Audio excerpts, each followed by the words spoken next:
Given the huge marketing push they did for the DeathAdder V4 Pro recently, the fact that Razer pretty much just shadow dropped this right here, the Cobra Hyperspeed, with at most just a tweet about it, feels kind of weird. But yeah, we do have a brand new Cobra. So let's see, are they just trying to hide something? Or basically did the marketing budget run out? Okay, and there it is. Oh, I love the opening experience of it already. And as you can probably guess by the name, it fits in between the regular Cobra and the Cobra Pro. So of course the big change from the former is the fact that it is wireless and it features the brand new Gen 4 optical mouse switches and 26K sensor, but it still doesn't use the brand new 8000 Hz polling rate that some of the more flagship products from Razer use.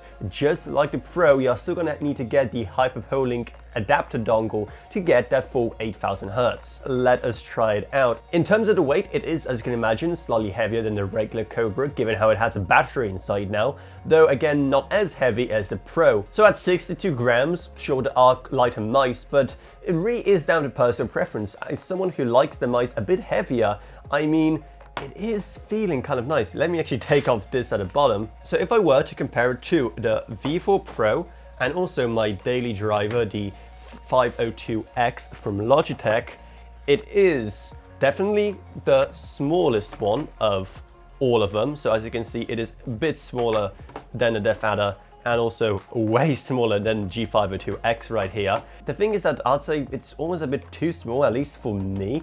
The DeathAdder has a bit of a nicer shape, I'd say. I don't feel as cramped. And then of course there's the legendary shape of the G502 right here, which is still probably my favorite, or it could just be the fact that I'm used to it the most. But yeah, they all have their own merits. This one, especially when it comes to how this part of my palm rests. So this right here, my pinky, and basically, yeah, these two fingers right here is by far the least comfortable. Like the issue is there isn't, you know, quite enough space to support two fingers there, and I kind of don't know where to put this one, but it's still not half bad. Now, unlike the DeathAdder, here you have access to this little changeable puck, like on most Logitech mice, which you can actually, how do I take this off? Okay, there it is. So yeah, you can just take this off and you can store your dongle inside. Okay, let's see what else we have in the box here. So here you have your little adapter plus your dongle, and then I assume that in this box we're gonna have yet another USB cable to add to the collection we have all got going on in our drawers. And yep, it is just that, Type A to Type C, not braided or anything, pretty standard, pretty boring, apart from the fact that they are actually green inside, plus they have the Razer logo on the ends. But of course, the thing you're wondering about the most when it comes to this right here is the price.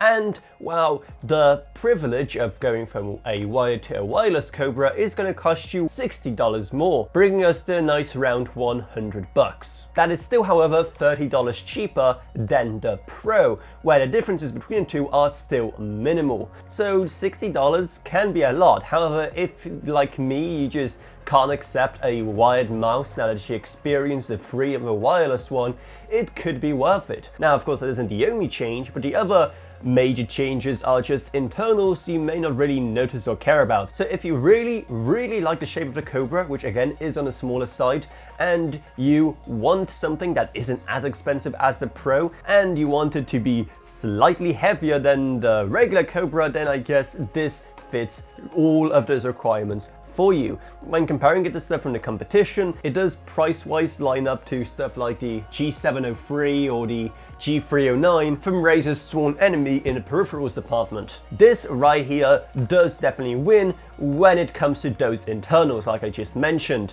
But again, if you care about those, well, that's down to you. So if you want to get this yourself, then our links to it will be down in the video description below and up in the iCards. And maybe also check out our Patreon, because even a single $1 a month truly goes a long way. Plus huge thanks to Gavin Burns, Tristan Rage, Ella Vroniak, Badash Boka, Patrick Harrison, not a pseudonym, Meg Sumner, and Shane Allcroft. But anyway, that's what it's. I hope you enjoyed this video. If you did, then remember to subscribe, like, whatever, and I'll see you all in whatever I make next.